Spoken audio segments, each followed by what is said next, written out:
नमस्कार मंडळी, आज आपण बनवणार आहोत अगदी घरच्या घरी तयार होणारी गव्हाच्या पिठाची मालपोळी। गव्हाचं पीठ, गूळ आणि तूप अगदी मोजक्या साहित्यांमध्ये तयार होणारी ही मालपोळी चवीला खूप छान लागते आणि तिचा गुळाचा सुगंध तर खूप अप्रतिम लागतो। सर्वप्रथम आपण एका भांड्यामध्ये गूळ घेणार आहोत। त्याच्यामध्ये पाणी टाकून गूळ पूर्णपणे विरघळून घ्यायचा आहे। मालपोळीचं बॅटर हे एकदम गुळगुळीत करायचं आहे, त्यामुळे गूळ पाण्यामध्ये वितळणं खूप गरजेचं आहे। त्याचे कसलेही दाणे नाही राहिले पाहिजे। वाटल्यास तुम्ही ते गाळून सुद्धा घेऊ शकता। आता आपण एक भांडं घ्यायचं, त्याच्यामध्ये गव्हाचं पीठ घ्यायचं, त्याच्यामध्ये हे गुळाचं पाणी थोडं थोडं घालत बॅटर आपण तयार करून घेणार आहोत। बॅटर अगदी छान गुळगुळीत आणि एकजीव असायला हवं। खूप घट्ट नाही करायचं किंवा खूप पातळही नाही झालं पाहिजे। बॅटर एकदम पातळ होऊ नये म्हणून गुळाचं पाणी हे हळूहळूच घालायचं, कारण की एकदम घातलं तर ते पातळ होऊ शकतं आणि आपलं जे प्रमाण आहे ते चुकू शकतं। आता गूळ पाणी जे आहे ते मी अंदाजाने घेतलेले आहे। 2 माप आपण गव्हाचे पीठ घेतलेले आहेत। तर मालपोळी प्रमाणात गोड लागली पाहिजे, एकदम जास्त सुद्धा गोड नाही झाली पाहिजे किंवा एकदम कमी गोड पण नाही झाली पाहिजे। त्यामुळे गोडाचा अंदाज हा व्यवस्थित असला पाहिजे। आता जे बॅटर आहे ते जवळ-जवळ रेडी झालेलं आहे।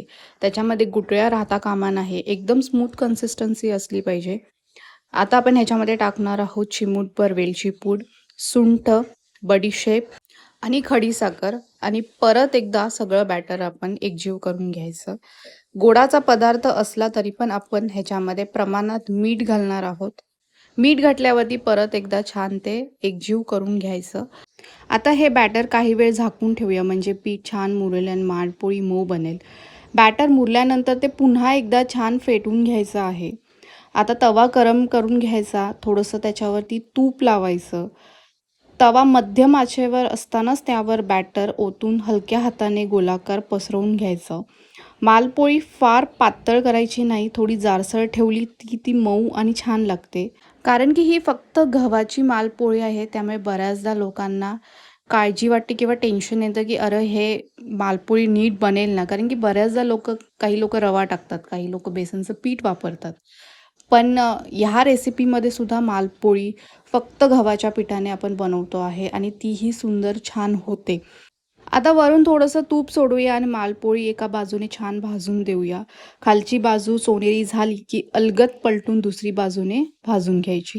दोन्ही बाजूंनी छान भाजून झाल्यावरती आपली मालपोळी तयार आहे खाण्यासाठी।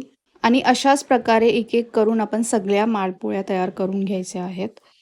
आमच्या घाटावरती म्हणजे कराड साईडला ही मालपोळी दुधाबरोबर खातात, असं मला माझ्या मम्मीने ही रेसिपी मी बनवत होती तेव्हाच सांगितलं।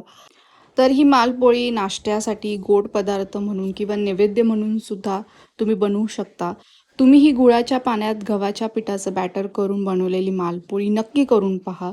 रेसिपी आवडली असेल तर व्हिडिओला लाईक, शेअर आणि सबस्क्राईब करायला विसरू नका। आणि अशाच घरगुती रेसिपीजसाठी पुन्हा भेटूया। धन्यवाद।